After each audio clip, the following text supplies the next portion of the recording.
23 अगस्त को चंद्रयान अपने लैंडर या चंद्रयान का जो ये लैंडर रोवर है यानी विक्रम लैंडर और प्रज्ञान जो रोवर है ये चांद की सतह पर लैंड करने जा रहे हैं। लेकिन इस वक्त जो ये प्रोपल्शन मॉड्यूल और ये लैंडर्स अलग होने जा रहे हैं, ये एक बड़ी घटना होगी। हमारे साथ हमारे संवाददाता टी राघवन इसरो से जुड़ रहे हैं सीधे, और एक मेहमान हमारे साथ और जुड़ रहे हैं, मनीष पुरोहित, साइंटिस्ट हैं और इन सारी घटनाओं को आप तक बड़ी सरल भाषा में पहुंचाएंगे। मनीष जी, आपका स्वागत है। और राघवन, सबसे पहले आपसे, आप इसरो में इस वक्त मौजूद हैं, क्या बता रहे हैं वहां पर मौजूद लोग?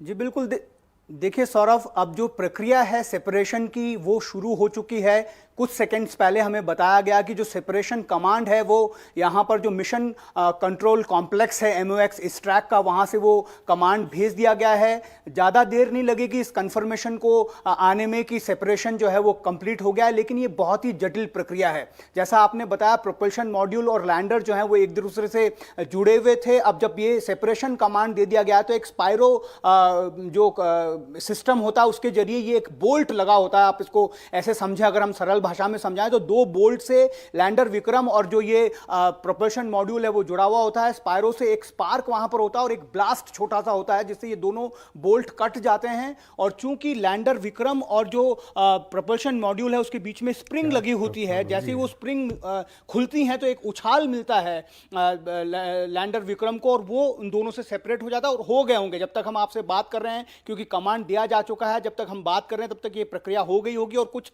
देर में इसकी कंफर्मेशन भी आ जाएगी। अब ये जब दोनों अलग हो गए तो अब लैंडर को अपनी यात्रा जो है खुद तय करनी होगी। 23 अगस्त को शाम 5:47 पर जो टचडाउन प्रोसेस है वो शुरू होगा। लैंडर चूंकि अभी 140 किलोमीटर की दूरी पर है चंद्रमा की सतह से, उसको अब डी बूस्ट किया जाएगा, यानी उसको और पास लेकर आएगा। जब उसकी न्यूनतम दूरी 30 किलोमीटर हो जाएगी चंद्रमा की सतह से, तब लैंडर विक्रम प्रज्ञान रोवर के साथ जो है वो चांद को से मुलाकात करने की अपनी यात्रा, जो आखिरी 15 मिनट की यात्रा है, वो 23 अगस्त को 5:47 पर शुरू करेगा। जी ठीक, मनीष पुरोहित जी, मनीष जी अगर आप भी बता सकें, अब इस वक्त हम क्या समझें, अब चांद पर उतरने की तैयारी शुरू हो गई है? हाँ, ये अपन ये कह सकते हैं, क्योंकि देखिए अभी जहां पर हम हैं, जहां पर विक्रम लैंडर प्रोपल्शन मॉड्यूल है, यहाँ पर अब इनका साथ अलग हो जाएगा। प्रोपल्शन मॉड्यूल अपने रास्ते चला जाएगा और विक्रम को अब हम कंट्रोल करेंगे। होगा क्या, देखिए जैसे ये पहला इवेंट होगा ना जब ये सेपरेट हो जाएंगे, इसके बाद विक्रम को चेक किया जाएगा, मतलब इसके इंजन्स को फायर करके चेक किया जाएगा, इसके सेंसर्स को चेक किया जाएगा। खूब सारे सब सिस्टम्स होते हैं, सबको एक एक बार इसरो क्या करेगा ना, सबको चेक करेगा कि भाई सब कुछ सही सलामत तो है ना। और ये जो पूरा प्रोसेस है, यही प्रोसेस है आज से लेके 23 तारीख तक का। इस प्रोसेस के अंदर हम विक्रम के सारे सब सिस्टम को, उसकी जितनी भी प्रणालियां हैं, सबको टेस्ट भी कर लेंगे। अगर कुछ हमें सही भी करना है तो वो भी कोशिश की जाएगी। वैसे तो कुछ होगा नहीं ऐसा, एवरीथिंग इज वेल डिजाइंड और बहुत परफेक्ट है।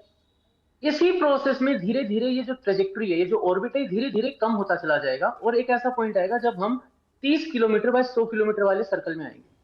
जब हम वहां आएंगे उस वक्त अपना विक्रम लैंडर तकरीबन 1.6 किलोमीटर पर सेकंड यानी 1683 मीटर पर सेकंड के आसपास की स्पीड से चल रहा होगा। वहां से चालू होगा जो डिसेंट है ना, जो पावर डिसेंट कहते हैं, जो डीबूस्ट कहते हैं, वो वहां से चालू होगा। तो अब इस पॉइंट से उस पॉइंट तक कंटिन्यूअसली ये ट्रैक रहेगा इवेंट, क्योंकि यहाँ पर अब कंटिन्यूअस टेस्ट चलते रहेंगे हर एक पार्ट को, चाहे वो इसके अलग अलग sensors, because we have so many, खूब सारे सेंसर्स इसके ऊपर लगे हुए हैं, जिससे कि लैंडिंग में जो लास्ट टाइम हमसे कुछ छोटी छोटी चीजें मिस हो गई थी वो इस बार न हो, बिकॉज इस बार कॉन्फिडेंस काफी हाई है। अगर कॉन्फिडेंस तो इस बार इतना हाई है कि कुछ भी होगा हमारा विक्रम 100% लैंड करेगा ही करेगा। यही बात मनीष जी, यही बात इस बार जो है बड़ी अच्छी भी लग रही है। इतना आत्मविश्वास जो है इसरो के साइंटिस्ट दिखा रहे हैं, लेकिन उनका यह कहना कि कुछ भी हो जाए इस बार हम फेल हो ही नहीं सकते, टचवुड हम कर लेते हैं एक बार, फिंगर्स क्रॉस, क्योंकि हम फेल नहीं होंगे। उनका कहना यह है कि इस बार हमने हर कुछ जो भी कुछ दिक्कत हम इमेजिन कर सकते थे हो सकती है इसकी लैंडिंग में, हमने हर चीज को इस बार प्रीएम्प्ट कर लिया है। इंजन भी फेल हो जाए उन्होंने कहा तब भी हम लैंड करेंगे।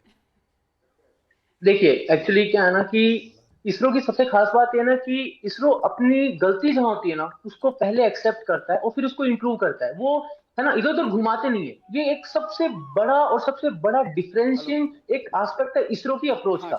तो जब चंद्रयान 2 का डेटा मिला, जब उसको हमने एनालाइज किया, तो वी फाउंड आउट कि हमसे कुछ कुछ गलतियां हुई हैं और इसरो ने एक्सेप्ट करा उस चीज को कि ठीक है भाई, हमसे 2-3 मिस्टेक हुई है, हमने जो डिजाइन करी थी वो डिजाइन ऐसी थी जो ये मान के चल रही थी कि हर पार्ट, हर सब सिस्टम, हर चीज परफेक्टली चलेगी।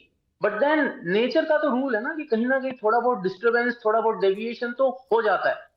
इस बार अब इसरो ने क्या किया ना, अब इसरो ने अप्रोच ये मानी है कि मान लो कि अगर हर एक चीज में गड़बड़ होने लगेगी तो क्या स्कोप बचेगा। इसीलिए कॉन्फिडेंस इतना ज्यादा है क्योंकि हर एक चीज को ये मान कर टेस्ट किया गया है कि अगर इसमें गड़बड़ हुई तो क्या हम इसको वापस से करेक्ट कर पाएंगे, क्या हमारे पास इतना टाइम होगा। जैसे कि लास्ट एक मनूवर ऐसा होगा जहां पर अपना जो विक्रम है वो हवा में रुक जाएगा और ओ, फिर उसकी कोई वेलोसिटी नहीं होगी, मतलब ना उसकी हॉरिजॉन्टल वेलोसिटी होगी ना वर्टिकल, वो रुका रहेगा, होवर करेगा, देखेगा नीचे जहां पे मुझे लैंड करना है, अगर वो जगह सही है तो मैं वहां लैंड करूं, नहीं तो वो थोड़ा आगे खिसक जाएगा। लेकिन अगर उस केस में कुछ भी गड़बड़ हुई तो वो वहां लैंड कर जाएगा। मतलब वो ये डिसीजन लेगा कि भाई मुझे अपनी डेस्टिनेशन पे पहुंचना है, लेकिन ये जो 4 किलोमीटर बाय 2.5 किलोमीटर का वाला जो एरिया मुझे बताया है, ऐसा नहीं है कि मेरे को उस पॉइंट पे जाना है। अगर मैं वहां नहीं पहुंच पा रहा हूं तो जो बेस्ट लोकेशन मिल रही है लैंड कर जाओ। पिछली बार ऐसा नहीं था, पिछली बार ये था कि जहां जाना है वहां पहुंचो, और वहां पहुंचने के अच्छा चक्कर जी में मनीष, एक सेकेंड, राघवन कुछ कह रहे हैं इसरो पर। हाँ, इसरो से। जी सौरभ, देखिए सेपरेशन की जो प्रक्रिया है वो सफल हो गई है। ये अपडेट हमको अभी इसरो से मिली है, तो एक बहुत बड़ी चलिए, बधाई। उपलब्धि कह सकते हैं, एक बहुत अहम पड़ाव है। ये सेपरेशन जो है वो बहुत सफलतापूर्वक हो गया है। अब जो एक और बड़ा काम इसरो करने वाला है, कुछ देर में उसकी भी प्रक्रिया शुरू हो जाएगी। जो हमारा चंद्रयान 2 का ऑर्बिटर था वो अभी भी वहां पर कक्षा में मौजूद है। आपको हमें पता है कि लैंडिंग के वक्त हमारे साथ चंद्रयान 2 मिशन में प्रॉब्लम हुई थी, एन मौके पर हम ठीक से लैंड नहीं कर पाए थे, लेकिन जो ऑर्बिटर था वो अभी भी वहां पर चक्कर लगा रहा है। और ये जो विक्रम लैंडर है अब वो ऑर्बिटर के साथ संपर्क में आ जाएगा और उसके बाद ऑर्बिटर से हमें अर्थ में सारी कमांड्स मिलेंगी। ये एक एडवांटेज भी इस बार हमारे मिशन के लिए है क्योंकि ऑर्बिटर का उतना जो वेट है वो हम साथ में लेकर नहीं गए हैं। इस वजह से हमने इस बार प्रोपल्शन मॉड्यूल को हमारे वैज्ञानिकों ने चुना, और इस ऑर्बिटर के वेट के नहीं होने की वजह से हमने अपने लैंडर को और ज्यादा मजबूत बनाया है। साथ ही उसमें इतना एक्स्ट्रा फ्यूल है कि अगर उसे लैंडिंग स्पेस को चेंज करना हो तो उस वक्त भी उसके पास उतनी ज़्यादा क्षमता हो, काबिलियत हो कि वो सेफ प्लेस जो है लैंडिंग के लिए चुन सके। तो अब ऑर्बिटर चंद्रयान 2 का जो है वो लैंडर के संपर्क में आ जाएगा कुछ देर में। उसके बाद ऑर्बिटर से अर्थ में जो कमांड्स पहुंचनी शुरू हो जाएंगी, और इसके बाद जैसा हमने आपको पहले भी बताया 2 डी बूस्टिंग होनी है, एक कल होगी, एक 20 तारीख को होगी। उसके बाद जो न्यूनतम दूरी अचीव करनी है लैंडर को 30 किलोमीटर की चंद्रमा की सतह से, वो अचीव की जाएगी। उसके बाद 23 अगस्त को एक बहुत बड़ा क्रूशल दिन है जब आखिरी के 15 मिनट हमें देखना होगा कि किस तरह से सॉफ्ट लैंडिंग हमारा लैंडर विक्रम चंद्रमा की सतह पर करता है। अद्भुत जो कुछ आपने बताया, अविश्वसनीय सा लगता है, कहानी सी लगती है कि ऐसा कैसे हो सकता है, लेकिन ये हो रहा है इस वक्त आप स्पेस में। मनीष, अब जो कुछ अभी राघवन बता रहे हैं तो बहुत बड़ी खबर कि अब ये सेपरेशन हो गया प्रोपल्शन मॉड्यूल का और लैंडर का। गजब बात है कि चंद्रयान 2 का ऑर्बिटर, यानी जो हमारा मिशन कामयाब नहीं हो पाया था उसका हिस्सा ऑर्बिटर, इस साल जो हम अभी जो हमने भेजा है चंद्रयान 3, उसकी हेल्प कर रहा है। देखिए एक्चुअली ये तो पहले से ही मिशन में डाल दिया था कि हमारे पास जो छोटी मोटी प्रॉब्लम्स आई थी चंद्रयान 2 के टाइम पे, उसमें एक चीज ये भी थी कि हमें थोड़ा सा फ्यूल एक्स्ट्रा चाहिए, थोड़ा हमारे को सिस्टम को भी रोबस्ट बनाना होगा। तो ऑर्बिटर हमारे पास चंद्रयान 2 का है और वो बहुत बढ़िया है, मतलब it is very well design, उसकी कैपेबिलिटीज भी बहुत अच्छी है। उससे जो इन्फॉर्मेशन हमें चांद की मिली है, वो इन्फॉर्मेशन, वो जो सारा डेटा मिला, वो तो पूरी अभी इस वक्त ग्लोबल स्केल पे जो इतनी भी साइंटिफिक कम्युनिटी है वो यूज कर रही है।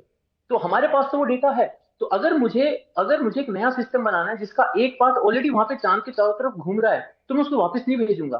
रेदर मैंने क्या करा, मतलब इसरो ने क्या करा कि उन्होंने बोला कि जो एक्स्ट्रा हमारे को एक्स्ट्रा स्कोप मिल रहा है ना, जहां पर हम और वजन लेके जा सकते हैं, मास लेके जा सकते हैं, तो क्यों ना हम हमारे लैंडर को थोड़ा और तगड़ा बना दें, जिससे कि इन केस अगर कोई ऑफ नॉमिनल सिचुएशन होती है, मतलब कुछ नॉर्मल से हटके सिचुएशन भी आए, तो हमें वहां पर एक सेफ्टी रहेगी, एक सेफ्टी मेजर रहेगा। जैसे कि एक इंजन भी कम है, इस बार इंजन कम कर दिया है जो अपना लैंडर है उसके ऊपर, उसके चलते हमारे को जो और स्कोप मिला, तो उसमें हमारी लैंडिंग लेग्स थोड़ी मजबूत कर दी गई हैं। जी। हम थोड़ा सा एक्स्ट्रा सोलर पैनल भी लेके जा रहे हैं, थोड़ा फ्यूल ज्यादा लेके जा रहे हैं।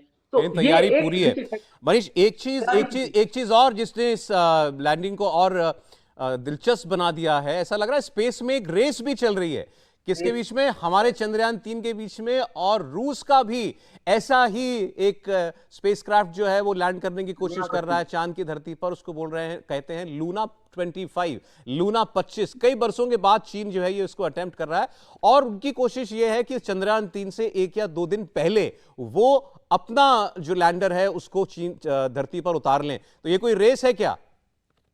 देखिए, ये रेस है ना तो बहुत अच्छा है। देखिए, आप इसको समझिए, अपन इसका ना एक हिस्टोरिकल पर्सपेक्टिव देखते हैं। इस रेस को बहुत पहले रशिया ने चालू किया था, सोवियत ने, जब नासा से रेस में था। आज वो इसरो से रेस में है। इसका मतलब समझ रहे हैं ना आप कि अब ग्लोबल स्केल पे इसरो से रेस करनी पड़ रही है एक उस देश को जिसने कभी नासा से रेस चालू करी।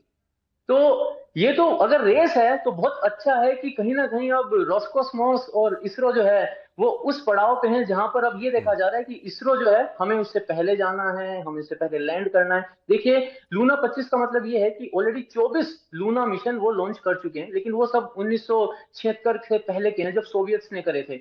ये रशिया के गठन के बाद, यूएसएसआर से, सोवियत से जब रशिया अलग हुआ था उसके गठन के बाद ये इनका पहला मिशन है। पहला मिशन है। टेक्नोलॉजी जो है वो तो देखिए ठीक है, पास ऑन हो जाती है, उनके पास एक्सपर्ट्स रहे हैं सदा से, उनके पास सारा लिटरेचर अवेलेबल है। They were the one who started, उन्होंने चालू किया था स्पेस को। बट अभी जो सबसे बड़ी चीज उनके पास है ना, ये उनका पहला अटेम्प्ट है उस जनरेशन का जो अभी कोशिश कर रही है चांद पर उतरने की। और वो अब अगर इसको रेस के जैसे देख रही है, वो इसरो के साथ रेस के जैसे देख रही है, तो इसरो ने अपनी पहचान बहुत बड़ी बना ली है। बिल्कुल बिल्कुल। इंडिया टीवी हर वक्त हर जगह डाउनलोड करने के लिए सर्च करें India TV news Google play store या ऐप स्टोर पर।